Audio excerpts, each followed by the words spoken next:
Президент Садыр Жапаров бүгін Түрк мамлекеттер уюмуна мүчө өлкөлөрдүн башчыларынын саммитинин кезектеги 10-чу жыйынына катышуу үчүн Астана шаарынын Ак-Орда президенттик сарайына келди. Президенттик сарайда иш-чарага келген өлкө лидерлерин жана делегация башчыларын Казакстандын президенти Касым-Жомарт Токаев тосуп алды. Саммиттин алкагында өлкө лидерлери уюмдун күн тартибиндеги актуалдуу маселелерди талкуулашат. Көп тараптуу кызматташтыктын негизги багыттары камтыган Астана актысын жана саммиттин жыйынтыктоочу декларациясын кабыл алышат.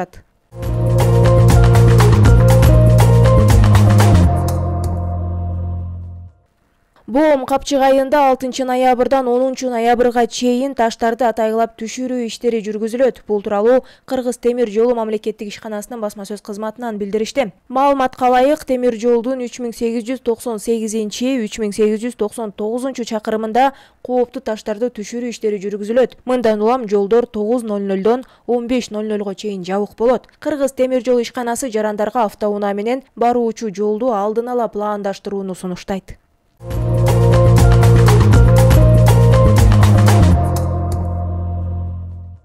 Сокулукта кылмыш дүйнөсүндө туруктуу байланышка ээ жаран Баңгизат кылмышына шектелип кармалды. Маалыматка ылайык, ИИМдин кылмыш иликтөө башкы башкармалыгынын кызматкерлерине Сокулукта бир нече жолу соттолгон жаран Баңгизатты мыйзамсыз сактап жүргөндүгү тууралуу ыкчам маалымат келип түшкөн. Ошондой эле ал Баңгизаттарды туруктуу сатуу каналын түзүп алган. 2023-жылдын октябрь айынын аягында ыкчам иш-чаранын жүрүшүндө Бишкек шаарында жашаган Нарын облусунун тургуну 1992-жылы туулган жаран кармалган. Ал мурда бир нече жолу соттолгон, кылмыш дүйнөсүнүн идеологиясын карманат. Криминалдык чөйрөдө туруктуу байланышка жана сыйга ээ деп жазылат маалыматта.